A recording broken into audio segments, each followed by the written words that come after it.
আর এরপর যে খবরে নজর রাখবো, ডেটিং অ্যাপে পরিচয় করে প্রতারণা, ফ্ল্যাটে যুবককে আটকে রেখে মারধর, মুক্তিপণের দাবি, ঘটনায় গ্রেপ্তার যুবতী সহ 4। আর এই ঘটনাটি ঘটেছে পাটুলি থানা এলাকায়। আমাদের সঙ্গে রয়েছে আমাদের প্রতিনিধি রিয়া মাজিরিয়া। কি জানা যাচ্ছে? জানিয়ে রাখবো যে ডেটিং অ্যাপে প্রতারণা এবং ডেটিং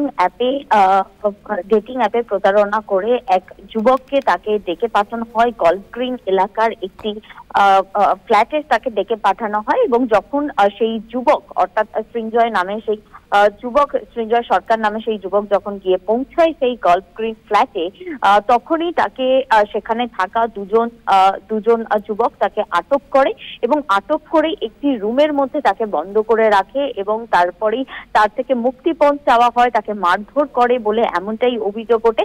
এবং সেই সময় সেই যুবক অর্থাৎ সৃঞ্জয় সরকার সে তখন সেখান থেকেই তার বাড়িতে তার মাকে ফোন করে এবং তারা এই যারা যে যুবকরা সেখানে ছিল এবং পাশাপাশি আরেকটি মেয়ে যার সঙ্গে ডেটিং অ্যাপে সেই তরুণীর সঙ্গে ডেটিং অ্যাপে যার সঙ্গে পরিচয় হয়েছিল সেই তরুণীও সেখানে প্রেজেন্ট ছিল বলে এমনটাই জানা যাচ্ছে।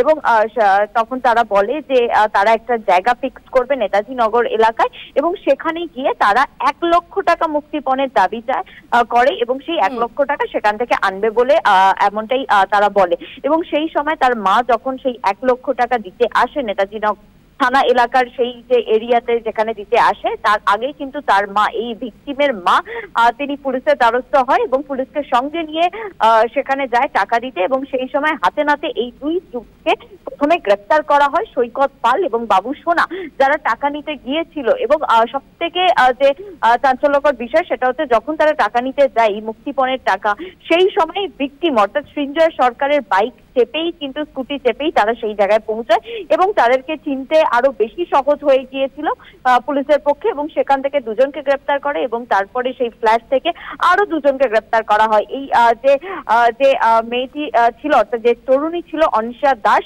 এবং পিটার ডি ক্রুজ নামে আরো একজন, টোটাল 4 জনকে ইতিমধ্যেই গ্রেপ্তার করেছে। এবং বোঝা যাচ্ছে। ধন্যবাদ তোমাকে রিয়া।